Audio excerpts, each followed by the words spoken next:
صدیوں پرانی بات ہے جب راتیں آج کی طرح شور سے بھری نہیں ہوتی تھیں اور خاموشی میں بھی خدا کی سرگوشی سنائی دیتی تھی۔ وہ زمانہ جب وعدے زبان سے نکلتے تو لوہے کی لکیر بن جایا کرتے تھے اور دل ایک دوسرے کو دیکھ کر پڑھ لیے جاتے تھے۔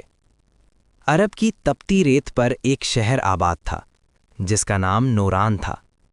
دن میں سورج کی تپش اور رات میں چاندنی کا سکون۔ یہ شہر اپنی اونچی حویلیوں، چمکتے بازاروں اور امیر تاجروں کے لیے مشہور تھا، مگر اس چمک کے سائے میں ایک چھوٹی سی بستی تھی جہاں مکان کچے اور چھتیں دعاؤں پر قائم تھیں۔ اسی بستی کی آخری گلی میں ایک جھکی ہوئی جھونپڑی تھی جس میں سلیم نام کا ایک شخص رہتا تھا۔ عمر کوئی 40 برس، چہرے پر کم جھریاں اور آنکھوں میں عجیب سا اطمینان۔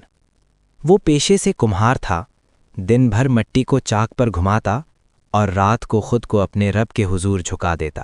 اس کے ہاتھوں میں دولت نہیں تھی مگر دعا کی مضبوطی تھی۔ جب چاک گھومتا تو اس کی زبان پر یا اللہ ہوتا اور جب برتن مکمل ہوتا تو الحمدللہ۔ سلیم کے گھر میں مال و دولت کے نام پر چند مٹی کے برتن اور ایک پرانی چارپاری تھی، مگر اس گھر میں جو امیری تھی وہ بازار میں نہیں ملتی تھی۔ سلیم کی بیوی کا نام مریم تھا۔ وہ کبھی نوران کے خوشحال محلوں میں پلی بڑھی تھی۔ وقت نے کروٹ لی اور قسمت اس کا ہاتھ پکڑ کر سلیم کی جھوپڑی تک لے آئی۔ شروع میں مریم نے سب کچھ قبول کر لیا۔ وہ سلیم کی محنت پر خوش رہتی تھی، مگر آہستہ آہستہ شہر کی چکا چوند اس کی آنکھوں میں اترنے لگی۔ سونے کے کنگن، ریشمی لباس اور دوسروں کی آسائش اس کے دل میں حسرت جگانے لگی۔ سلیم کے سامنے والی گلی میں ایک امیر تاجر رہتا تھا جس کا نام فارس تھا۔ اس کے گھر سے ہر شام پکوانوں کی خوشبو آتی جو مریم کے صبر کو آزمانے لگی۔ ایک دن جب سلیم سارا دن محنت کے بعد صرف 2 سوکھی روٹیاں لے کر گھر آیا تو مریم کا دل بھر آیا۔ اس نے تلخ لہجے میں کہا، کب تک سلیم، کب تک مٹی، غربت اور خالی ہاتھ؟ دیکھو فارس کی بیوی کو، اس کی زندگی کتنی روشن ہے اور ہماری کتنی تاریک۔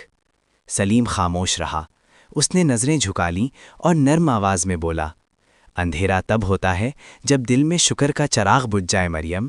وہ رات سلیم نے جاگ کر گزاری۔ اس کی آنکھوں سے آنسو بہتے رہے اور ہونٹوں پر ایک ہی دعا تھی، اے اللہ، میرے صبر کو کمزوری نہ بنا اور میرے گھر کو آزمائش میں نہ ڈال۔ کچھ دن بعد نوران شہر میں سخت قحط پڑا۔ بازار ویران ہو گئے، تاجروں کے گودام خالی ہونے لگے۔ فارس کا کاروبار بھی بیٹھ گیا اور اس کی دولت ریت کی طرح ہاتھوں سے پھسل گئی۔ اسی دوران سلیم کے بنائے ہوئے مٹی کے برتن لوگوں کی ضرورت بن گئے۔ پانی، اناج اور تیل سب انہی برتنوں میں محفوظ کیے جانے لگے۔ دیکھتے ہی دیکھتے سلیم کا کام پھیلنے لگا۔